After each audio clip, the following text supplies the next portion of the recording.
Number 5. Marie Sue. Between Gen V and Alien Earth, we've been getting back-to-back girl bosses lately, and it's pretty boring to watch. And Marie is certainly a Mary Sue character, and I'll list out all the reasons why. She never faces any meaningful consequences or failure. Even when Marie is totally screwed over by the villains, she gets out of the situation in moments. For example, when she's imprisoned by Cypher and her sister is murdered, she is able to escape and resurrect Annabeth almost immediately. And when Marie faces off against Godolkin, she loses nothing from the encounter. She just wins the fight with only minor setbacks. She is overly liked by everyone. The villains adore Marie, and the main characters continually support her despite the fact that she constantly betrays them. After all, she attacks the entire group in episode 7, and it's barely addressed afterwards. The next time Marie and Emma have a conversation, all Emma can do is talk about how great she is, and that all she needs to do is believe in herself more. This isn't even counting the fact that Marie also wanted to use Kate's powers to brainwash everyone, something that they have hated Kate for doing throughout most of the show. Even Kate herself desperately wants to be Marie's friend, even though she blew off her arm and left her for dead. Marie gets second chance after second chance without anyone recognizing the harm she causes, including herself. It's lazy character writing, and it makes these relationships feel hollow and meaningless. She is the most powerful character in the show despite not earning her abilities. Over the course of the entire season, Marie has one lesson on how to use her powers. Cypher creates a test where she has to move a bag of blood from one table to the other without popping it. Marie initially fails this, but after one quick pep talk, she is able to move all of the bags of blood with ease. After this, Marie can essentially do whatever the plot needs of her. She can heal lifelong physical ailments, heal a man who was burned alive, cure brain damage, and suspend all of her friends in the air without breaking a sweat. To top it all off, the show plainly compares her power level to Homelander, the strongest man on the planet. Wow. Marie never has to learn any valuable lessons or make any sacrifices in order to gain these powers. Overall, it's pretty obvious that she's essentially a god now, and I don't think I need to explain to you why that's a boring trope at this point. Number 6. No stakes. Not only is there no consequences for the main character, there are actually no losses or failures for any of the main cast, really. Everyone ends up being totally fine by the end of the season. And again, it feels a bit weak considering that they were going up against one of the most powerful beings on the planet. It would have been more interesting had, somebody died. It would have added some tension to the story had we seen the real danger of Godolkin's powers. And I gotta say, I was actually hoping that Godolkin would kill half the cast in the final fight. They could have killed off Jordan, Emma, and Annabeth. I mean, what is the point of these characters anyway? After all, they don't have any narrative value. They just sit around for either comic relief or when they need some melodrama in the episode. This would have also made sense since Annabeth saw everyone die in her visions of the future. Just fucking kill these people and get it over with. Number 7. The dialogue. Gen V has a tendency to have really bland and pointless dialogue that is simply there to take up screen time. For example, the writers often repeat lines such as characters' names. Marie. Marie. Marie. Marie. Where's Marie? Marie. Marie. Marie. Marie. Marie. Marie. Marie. Guys, what the fuck with the yelling? Have you seen Marie? Marie's gone too. God damn it, Marie. This stuff gets really repetitive and annoying.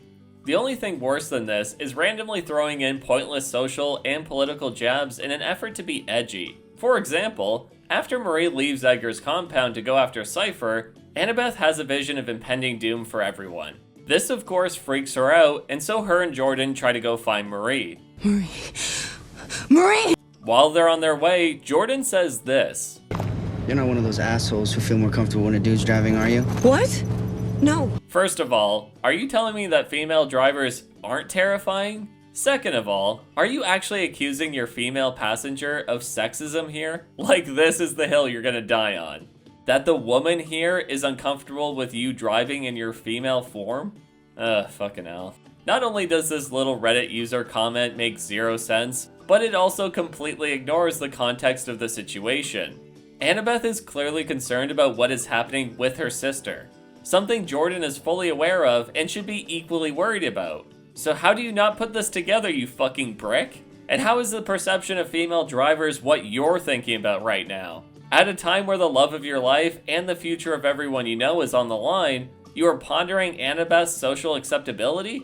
But I guess you gotta get your jabs in where you can, eh? Yeah, fuck all those girls out there that hate it when other women drive. Number 8. No payoffs. There's an old rule in storytelling, which is that if you introduce something or someone to an audience, it needs to add value to the plot.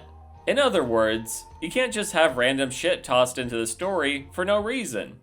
Pointless information amounts to wasting the viewer's time, something you never want to do with storytelling. Plots need to be as concise and as tight as possible. You don't want to have your viewers walking away asking questions like, whatever happened to that fat bitch with a stinger? She was introduced as the manager for the main characters and was the face of Vought's corporate identity. But the show just seems to forget about her halfway through the season. Or how about Godolkin's weird skin problem? We see that if he uses his powers too much, Godolkin begins to break down. This seems like it will play into the story later on. Like Marie will realize that the only way to defeat him is to get him to overextend himself. This would have paid off both the skin condition thing, and it would still have fit within Godolkin's character and the story. But nope, instead we are constantly shown this issue in the finale, but it ends up having zero purpose by the end. Or how about this barista chick? For the first couple episodes of the season, the writers give special attention to this character. We see that she's terrified to work at the school because her life is threatened all the time. This is due to these pieces of shit who keep putting up Starlight posters at the coffee shop. So first of all, we pretty much never see this woman again after Emma talks to her. I mean, does she end up getting killed? Did she quit? Did she find a better job? I don't know. I don't know. I don't know. And this isn't a small issue either.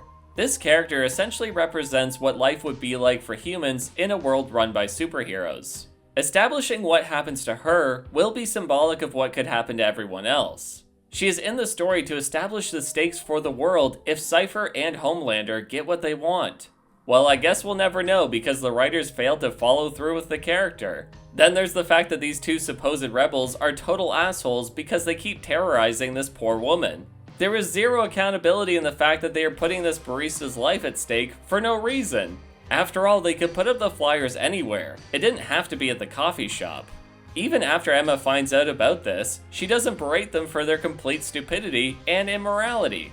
So neither the characters or the message the showrunners are trying to send have any follow through. And all of these are hallmarks of lazy, stupid, and bad writing. Number 9. I'm done. Now I could have gone into the show a bit deeper, talking about specific characters and the writing decisions that made no sense. I could have probably made a really long video essay on the whole series, in fact.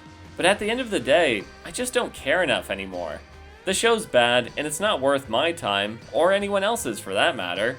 So this is where I leave you for now, until I return for the next inevitable disaster that Hollywood spews out.